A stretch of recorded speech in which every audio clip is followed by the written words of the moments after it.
Today in the House to denounce Bill C-18, which seeks to dismantle the Canadian Weath Board. This bill is a direct attack on small farmers and an egregious affront to the very principle of democracy.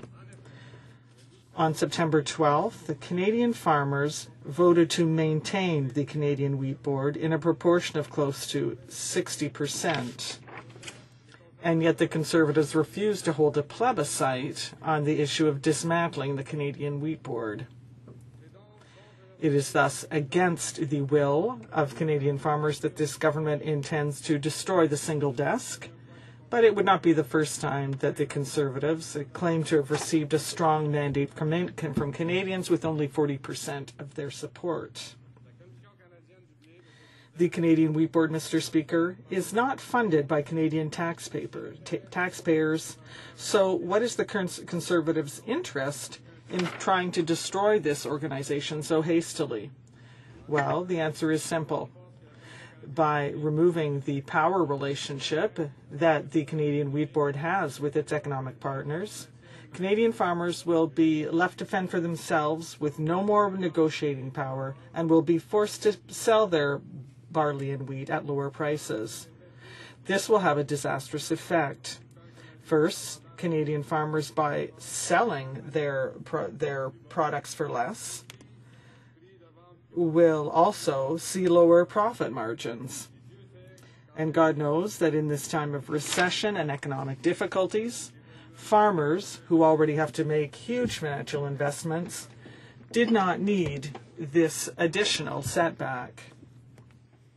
Furthermore, the negotiating power held by the Canadian Weath Board allows Canada to be able to maintain a certain independence for Canadian farmers and Canada's agri-food industry in general with regard to major world players. With the dismantling of the board, this independence will disappear, and U.S. grain and cereal companies will have full leeway to set up shop in Canada, which will bring about the slow demise of Canada's agri-food industry's economic independence.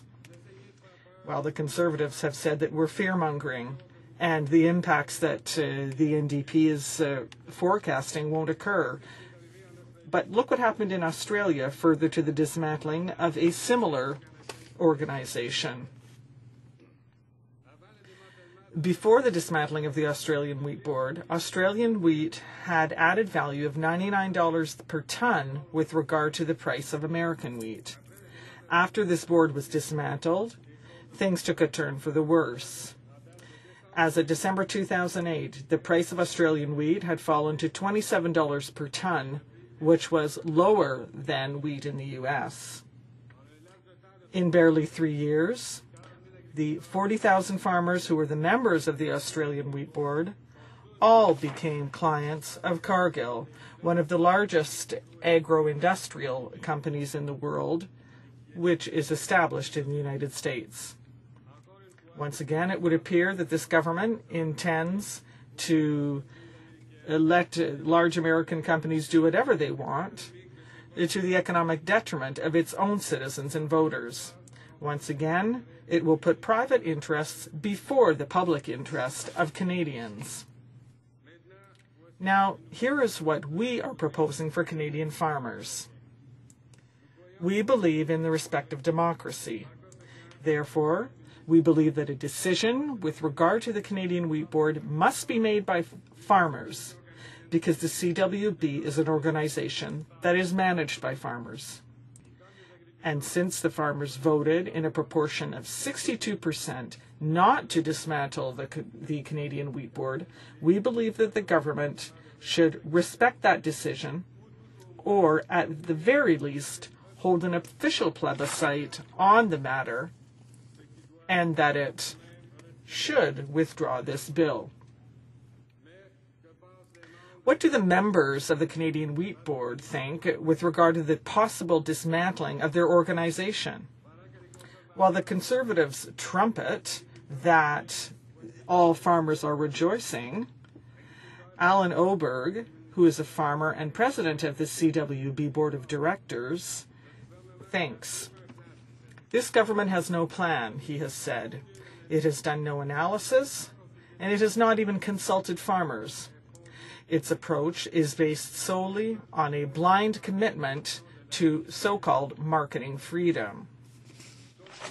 Mr. Oberg also said this government's reckless approach will throw Canada's grain industry into disarray. It will jeopardize the $5 billion export sector.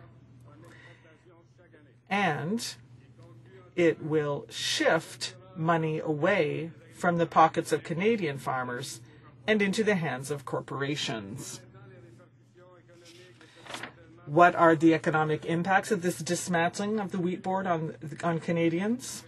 First, Canada risks losing the money taken from the Wheat Board premiums, which represents between $200 and $500 million per year.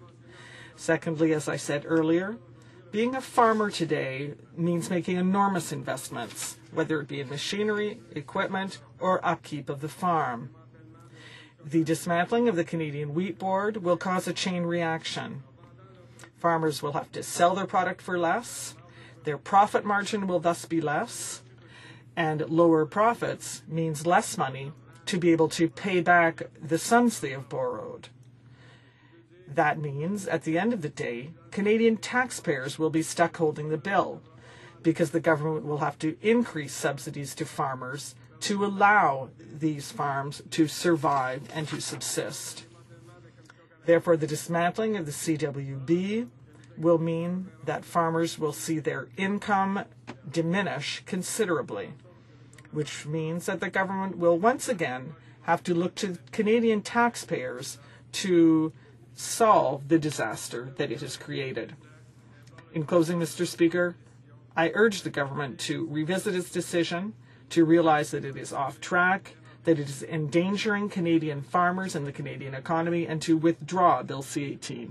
Thank you, Mr. Speaker.